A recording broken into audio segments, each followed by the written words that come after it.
Sino ka? Si Mamita nga. Chenes. In fairness, Espanyol naman, Chenes. Pwede bang umamin ka na? Hanggat may natitira pa akong konting pasensya. Ito. Yan. Hindi ba sapat yung ebidensya? Ha? Ako nga yan. Ako ito. Si Mamita. Hindi ikaw ang tunay na Mamita. Kasi nga, pumunta siya sa college reunion. Kasama pa nga yung kapatid kong si Bebe. Paka pang reunion. Pues, tawagan si Bebe. Ay, hindi pwede. Hindi daw siya magsa-cellphone kasi nag-away kami. Okay, edi pues, tawagan ang totoong Mamita. Tawagan mo, sige. Teka lang, maliliit yung person. Luloko ko nito eh. Ayaw niyo Bakit lang? Hello, darling. Yes, darling. Nasaan ka? Ano ka ba? Nandito lang ako, no?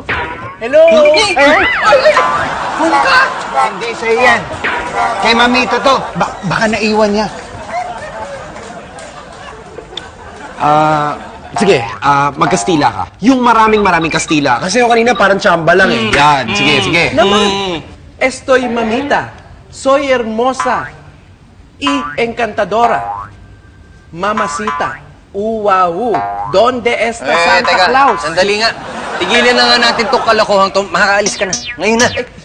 Sandali lang. Mi hermoso. Uy, delicioso.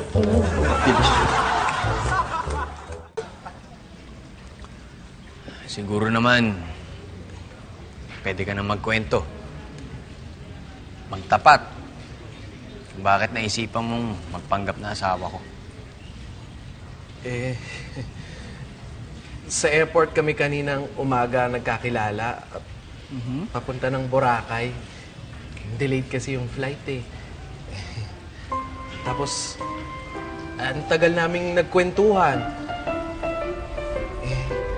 Gandang-ganda ako sa kanya. Tapos nagdilim na lang ang lahat. Tapos, nakita ko na lang sarili ko.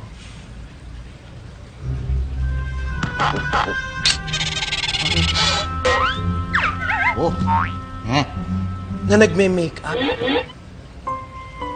Tapos, ayun, biglang naging siya na ako. Yan oh, siyang siya, di ba? Tapos lahat ng mga pinag-usapan namin, natandaan ko. Ang address niya, ang asawa niya na ang tawag niya eh, darling. Pati ang anak niya na honey pie baby boy ang tawag. Saan ka nakatira talaga, alam mo? Hindi eh. Pero hindi na importante yun kasi dito na ako forever.